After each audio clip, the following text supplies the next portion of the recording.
Hello, mate. So what's the deal with the dicky bow? I mean, I'm very underdressed. I had no idea we were going to a party. Well, now, the couple of reasons. Number one is last week I appeared in this show on my pants. So I thought I needed to up my game. I think in my pants. Your pants. Oh, in my pants. Thank goodness for that. I think... Oh, there's always the future. Good, write that one down. This week, as well as apologising by dressing up a little bit, I thought it might be a good idea to talk about how we listen to audiobooks, and specifically, given the amazing news of what's going to happen on our next episode, how one listens to The Sandman 2.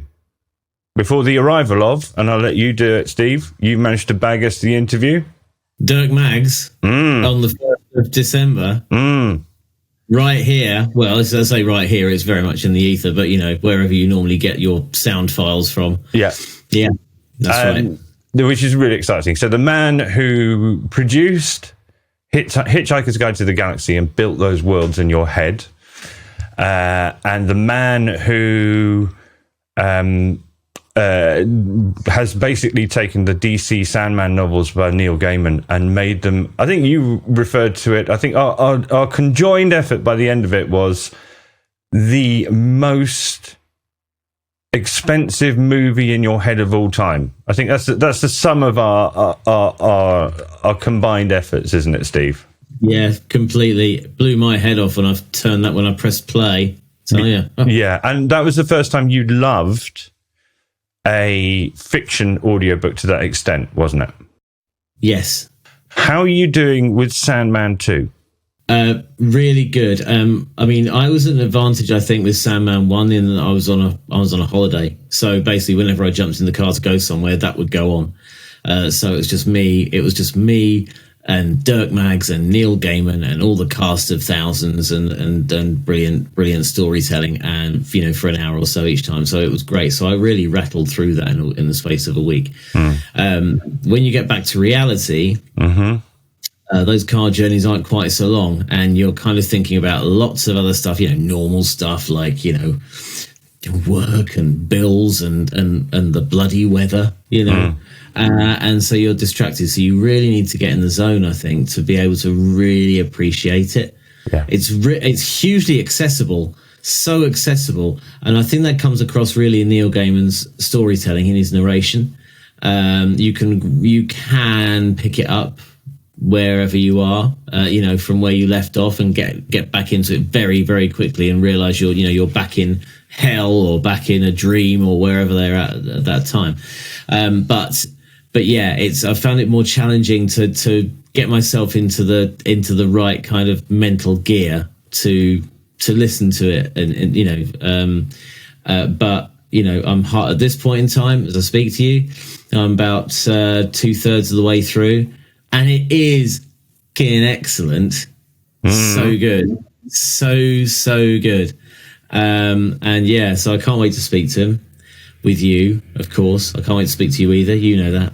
And hear what he's got cooking for Act 3 as well, because yeah, I really want to know how he creates some of those sound effects. I really do. I mean, it's not kind of the traditional gravel in tray for walking across a driveway scene. Two half coconuts for a horse arriving. 2 half coconuts for a horse.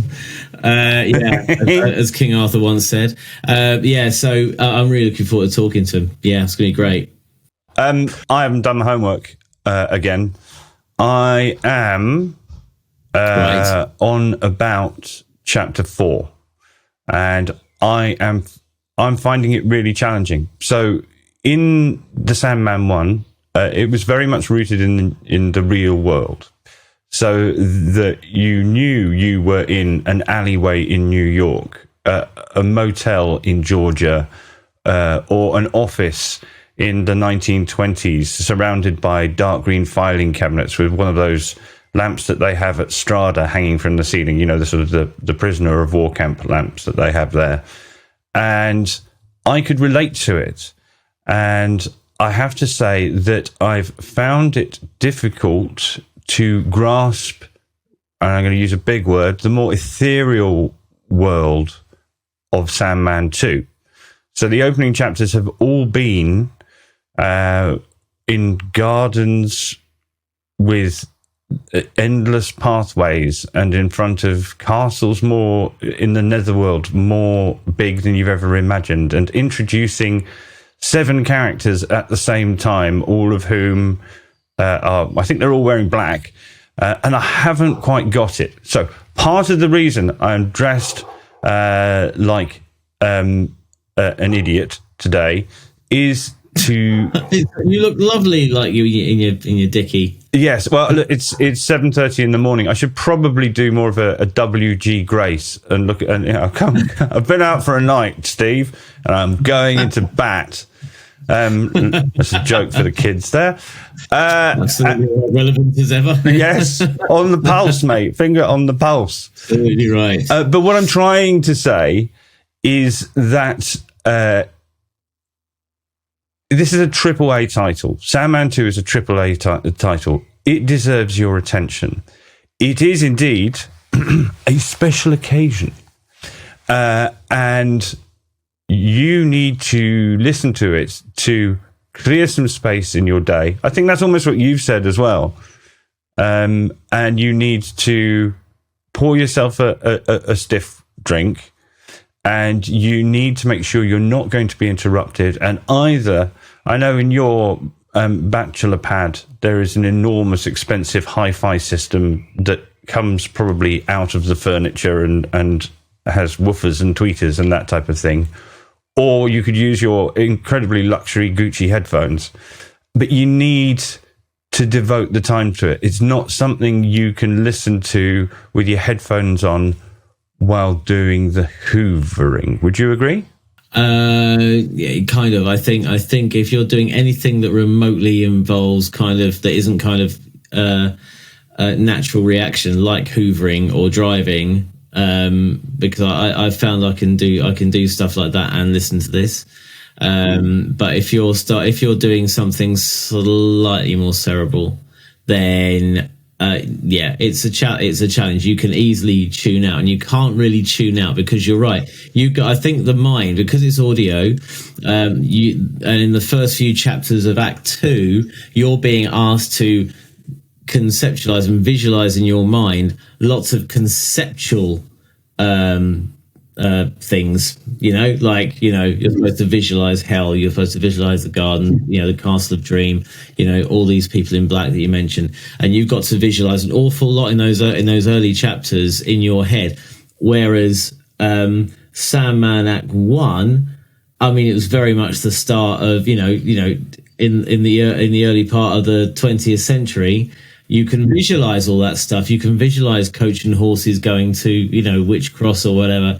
You can visualize a lot of things, and then it gets you into the dream and all the rest. So I really found that obviously I had to do a lot of imaginary gymnastics, if you like, quite early on. Some people might be able to do that very, very easy, by the way. I had to sort of really, really work harder, I think, in the opening chapters of Act 2, just from my mind's eye point of view. I exactly the same point. I'm really glad you think that. The interesting thing today is we're going to be talking about Audible Plus, which is almost the exact opposite end. We are going to be rummaging around in Audible's bargain bin. I think we've conveyed the message. I think that means I can go and get changed now. Roll titles.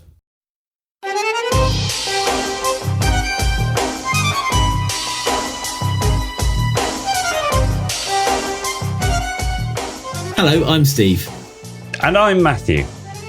And this is Audiobook Club. We review and recommend audiobooks. And this episode, we're going to be rifling through Audible's relatively new Audible Plus service, which gives their paying members access to exclusive podcasts, and seeing if we feel like we've gained access to the V.V.I.P section of a swanky nightclub, or if it's just the oral version of rummaging through the bargain bin at a particularly grossy branch of John Menzies. Before we do that, Steve, can we do some parish notices? I've got a couple of things I want to mention before we specifically move on to the Audible bargain bin. You can do that in accordance to the standing orders, absolutely. Read them and understand them. Yeah. Yeah, good. Thank you for seconding my emotion. So it's a really good time of year. It's my favourite in audiobook world. It's my favourite time of year in that it's coming up to Christmas. So all of the new episodes of your latest all the latest episodes of your favourite book series are coming out ready for the Christmas market. So I, for example, I'm looking forward to getting stuck into Richard Osman's new book. I'm very much enjoying, or have just enjoyed, Lee Child's new book, the new Jack Reacher, which we talked about last year when it came out. And I have to say that for me, the new Jack Reacher book includes in it possibly the best and most evocative sentence I've heard in an audiobook ever. He turned away and stepped off the roof. He didn't hesitate, just plunged straight off the edge. Then I heard a sound. It was like a wet hand slapping a table in a distant room. Oh, that's just brilliant. That's so good. That is exactly the way to describe someone falling out of a building, isn't it? Really, six stories down. You didn't actually see them. You can't see over the edge and go over. So there's just yeah. Has to be 6 stories as well, doesn't it? I mean, you'd have to come up with a completely new description for 8 stories.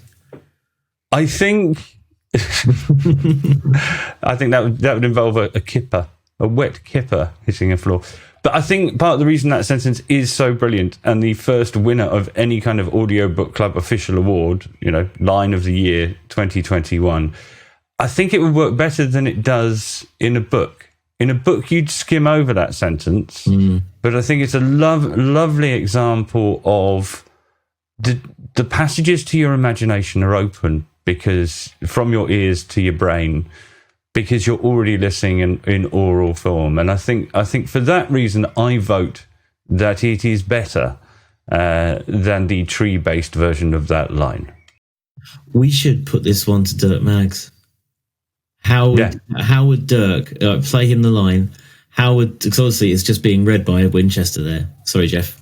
But it is.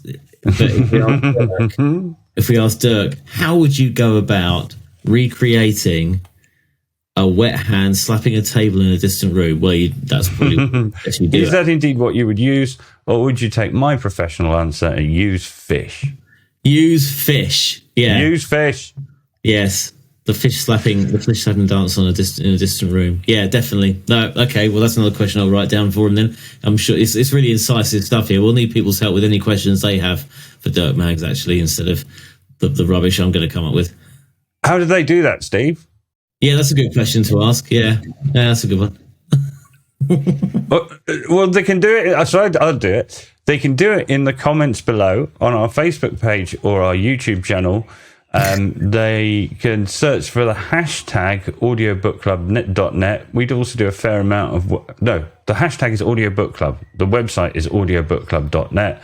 And yeah, we're about. And if you talk to us, we'll talk back to you and put your question to Dirk Maggs. Yeah, that's a brilliant way of answering a question I thought we were actually going to put to Dirk Maggs, but actually you're just asking me how people can get in touch with us. I'm on your wavelength now, Matt. I'm on your wavelength. The other thing I wanted to mention was if anybody else has had the same experience with, there's an author I'd love to get on who I owe a big favour because I've spent a lot of time with his books. They are my guilty secret. He is named Craig Allenson. The main thing he does is push out 17 hours of audiobook every 6 months. Brilliantly produced, brilliantly written, and most of them are science fiction. And I tried to go across to his one that's set in a world of wizards and orcs, and I struggled with it. It's called Ascendant. But this week, I've got stuck into it and I've enjoyed it. And I have listened to probably about 34 hours worth of that this week, which is going to be part of my point. I think part of the reason for that might be related to the subject of today's show, which is Audible Plus. Steve, can you please do your best press release reading voice and tell us what Audible Plus is? I'll do it in a marketing style, if that helps. Good. As though I work for them. Yes. Audible Plus press release. All you can listen membership option. Audible Plus. Audible Plus is the brand new all you can listen service. Audible Plus. We might have to reword this a little bit. Is this their press release? Right. No, keep going. They mentioned several times in the first 3 lines. They do. That's the idea of a press release, dude. That's a good point. It'd be a cold day if I ever get a press award. I bet you remember what it's called now. Yeah, that's very true. I'll start again. Audible Plus is the brand new all-you-can-listen-to service, Audible Plus, that will provide you with access to an array of Audible originals, audiobooks, and podcasts that span genres, lengths, and formats. Audible Plus offers members greater selection through unlimited access to a robust catalogue that includes over 68,000 hours of content and 11,000 plus titles from across the content spectrum, including documentaries, comedy, journalism, kids, wellness, self-development, selections from Audible Theatre and more. The content slate will grow. That's very marketing language, isn't it? Alongside various technical enhancements over the coming months. There you go. End of press release. Back to you. That ends. Yeah. ... square bracket. Yeah, that's right. Okay, so have you had a rummage yet? Have you had a look around to see what Audible Plus actively means for consumers like you and me? I had a dip. I've had a dip, yeah. I mean, I think that's how I got Sandman Act 1, actually, because I was able to listen to that for free. And, however, looking down some of the things you have selected here, so I'll let you mention them, of course. I did buy one, and then they've put it out there for free. Yeah, I've had a couple of those as well. In fact, the Simon Sharma's Volume 1 of British History. I needed something more educational than I'd been listening to, so I could come on here and look dignified in that. Yeah. And then I found that I'd already bought it and got about 6 chapters in a while ago. But actually, so the point and part of the reason that you and I do this, and other audiobook platforms are available. I've read over 600 audiobooks, 599 of which have been on Audible. They own the market. They went round about 10 years ago and signed exclusive deals with all the publishers when nobody had a clue what was going to happen. It was before, so it was the birth of the iPhone, so nobody would necessarily think about an app on a mobile phone for audiobooks. How's that going to work? Audiobooks are on CDs. But Amazon were very clever. They signed all these deals. They bought Audible. They signed all these deals. And then the model of you pay for a year, $150 or £72, depending where you live, and you get 1 book a month. And if you want more than 1 book a month, you can buy an extra 3 credits for £18 or $40 or whatever, however many rand or yen it's going to cost you. And that has led to a strange way in which we consume audiobooks. And I think you and I have discussed before that a lot of that, people find themselves signing up, enjoying their first free book, enjoying possibly their second book, and then you kind of get lost. And once you've chosen a wrong book and committed yourself to 22 hours of reading the wrong thing and you've lost your credit, you kind of lose little interest in the service. And then a year later, you find yourself, it's renewed out of your bank account and you have 12 credits remaining, £72 or $150 of your money sitting there unused. And they even start telling you that you're going to run out of credits soon. And for that reason, you approach reading an audiobook in a different way to reading a book. If you want a book, you go to Amazon, you order a book. You go and you have a stroll around your local secondhand bookshop and have a little flick through, the bins of books in the local charity shop. Or you go to one of those amazing things called a library. And there's about 3 different ways you can consume books. Here, there is only one way of doing it. And there's a certain amount of pressure on every choice you make. And part of what we're doing here is, in response to the way that worked, is we're going, well, let's help everybody make sure that they choose a good book next time and that they enjoy the process, because it's quite a high-risk process. What Audible have done here, and I love the adjective in this press release, Audible Plus offers members, you've just read this, I'm doing it again. Audible Plus offers members greater selection through unlimited access to a robust catalogue. Now, I don't know about you, Steve, but robust is not a word that fills me with, it doesn't say an enjoyable catalogue, a most excellent catalogue. I'm not sure robust inspires me with confidence. So are Audible insinuating that other catalogues may collapse? Well, my catalogue could take your catalogue outside for a fight by the bins and kick the living crap out of it. Yeah, that's possibly what it's saying. 20 years ago, you could do that. We could have a fight in a car park. You with an Argos catalogue, me with a Littlewoods one. And let's face it, back in the day, they were yay thick. By the way, I'm making my. They were indeed. Yeah. They were indeed before websites. Yeah. So the answer is the stuff if they're using the word robust, is there anything that's good? The question is this some V.V.I.P member section we've been let into, or is it a bargain bin? And the answer is somewhere between the two. It's actually quite nice to have a rummage. That hasn't been an audiobook experience. There are certain things in the real world, there are certain things that don't quite seem as attractive in a post-COVID world. We can't go and rifle through CDs in charity shops anymore. No. Because you think that's been in someone's house. In fact, all of these things have been in someone's house. Don't want to touch that. I also refer the honourable gentleman to 10-pin bowling, where you start by putting on some shoes that lots of other people have worn, and then you stick your fingers in the 3 dark holes. Bowling alleys.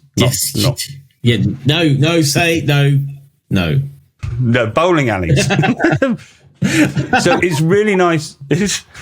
You keep my bowling alley out of this. Keep your 3 dark holes out of this. Yes, don't you stick your finger. Anyway, yes, we'll try and raise the level of this podcast. Sorry.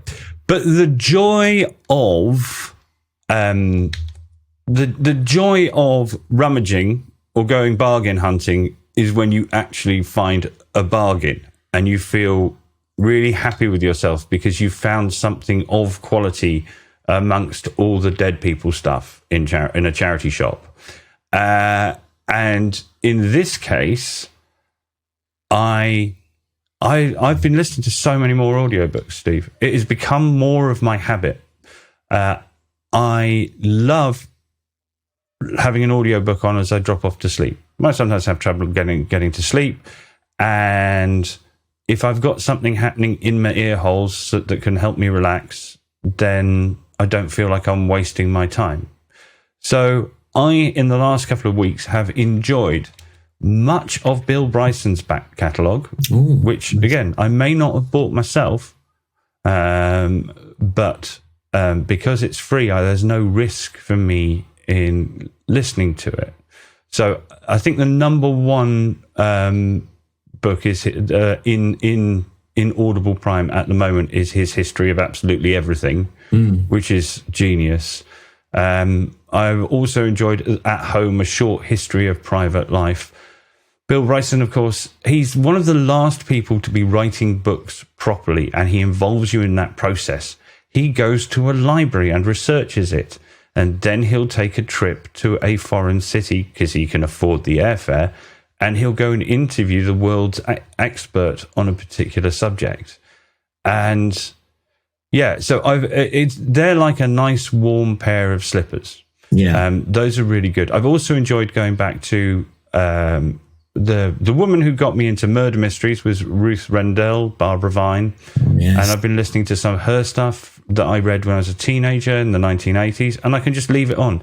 It doesn't matter if I fall asleep when I'm listening to it. With the Sandman, it is the total opposite end of the spectrum. It's like you want to be alert for every moment. Yeah. But just the idea of having the sort of the rumbling along, the company that a book provides and the intrigue without worrying that, you're missing anything is absolutely perfect.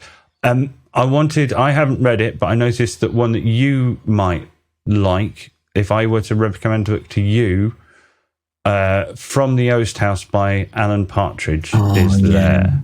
Genius, that one. Have you listened to that? Yes, several times. Any good?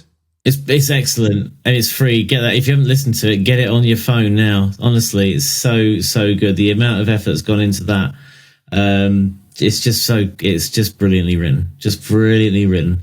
I think since the Gibbons have come on board with Partridge, it's really has really kicked him on a gear, and he's a character who'll be around forever. So I cannot bear them. It's the same problem I have with The Office. So I, to a certain extent, am a obnoxious, unpleasant, failed radio presenter. And for that reason, I feel it is. I'm also a terrible manager. So Alan Partridge and The Office just make me cringe because I go, I do that. And then, no, doing that isn't cool. So I genuinely have difficulty with those, but I'm really good. So the Oast House is, in brackets, free, because you're paying your monthly membership fee, which used to only entitle you to one book. But yeah, it's like any good drug dealer. What you do is you start off by giving some people stuff for free, don't you? And I think this has genuinely changed my habits and made me listen to more audiobooks. Yeah, that makes sense. I mean, I'm quite looking forward to having a good rummage myself through these and just see what else is in there. Their podcasts, their Audible originals, I'm always listening to. There's some really excellent stuff on there. And again, I hope we can talk about those. We make our own rules, but at the moment, I'm just sticking to audiobooks, just because that's what it says above the door. But yeah, I think you and I both need to look into perhaps broadening what we listen to, because if the people who are watching or listening to us are audiophiles, then maybe we should be a little less buttoned up about what we listen to and discuss. There is also, though, some absolute excrement in there. Go for it. I would like to. I thought this will be a great opportunity for me to catch up on books I should have read. And when it said the Orwell collection, like the collected works of George Orwell, I went, that's exactly what this should be for. And then, of course, it's narrated by Stephen Fry. You know my views. Living with two children who put Harry Potter books on in 3 different rooms, running at different times. I used to want to be Stephen Fry.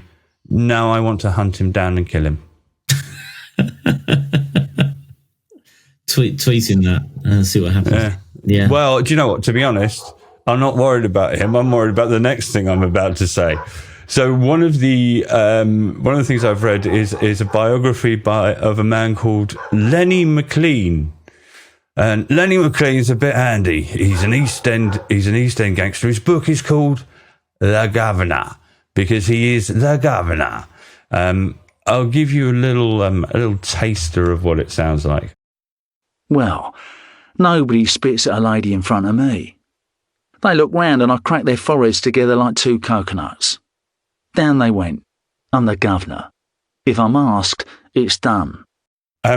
Which is funny for 5 seconds, but that's all there is. There's just more of that. I gave them both a slap. I'm the governor. And it basically talks about how he used to beat people up and then how he went on in prison. But the really funny thing that I haven't played you yet is how this book's credibility and the enjoyment of it is ruined before it even starts because of the way it opens. John Blake Publishing presents The Governor, the autobiography of Lenny Mclean, written by Lenny Mclean and read by Carl Jenkinson. Forward. I'm known as the Governor. I am the Governor. You're not. You're clearly not. You're clearly called Tarquin, and you clearly went to quite a nice school in the home counties. And just basically, once you've heard that, you can't take the rest of the book seriously. Hello, I'm Matthew Layton, and this is Audiobook Club. I'm the Governor. What a turnaround. What a turnaround. Yes. There is. You'll notice that of all those great books that I've mentioned, the Ruth Rendell's, the George Orwell's, all of the stuff that's there, if you dig around and you find it and you get lucky, the one thing that I've played 3 clips from is actually the worst thing there. So there is fun to be had with that as well. Yeah, and the good thing is, it's all if it's free to you, then give it a try. If you don't like it, download something else. And I think that's the beauty about this thing, isn't it? There's always some hidden gems in there, but you do have to sort of swim through some of the lesser appreciated titles. I'm sure the robust people at the Audible press office will have been a little upset when I referred to this as rummaging around in their bargain bin. But I hope I've conveyed that it's made Audible a much more enjoyable experience. There's less stress when you go. I've got to get, this is my one chance a month to get exactly the right book. And it's quite a robust bargain bin. It is. Do you know what? Fair enough. If you can separate the wheat from the chaff, Audible's bargain bin is worth rummaging in. I think that's the way I put it, and it's changed me. And if it's a clever ploy to get me to listen to more audiobooks and extend my interest in Audible, or maybe somebody who's less addicted to audiobooks than I am, I think it might just work, Steve. Yeah. Okay. Yeah. Right then. Well, let's give it a go. I'm going to have a rummage as well, and I'll report back on what I've found, and we'll do some freebie recommendations next time out, eh? Yeah, I think that's a really good idea. Anything coming up on the next show, Steve? I'm just looking at the notes. Well, obviously Dirk Maggs. Dirk Maggs is coming up.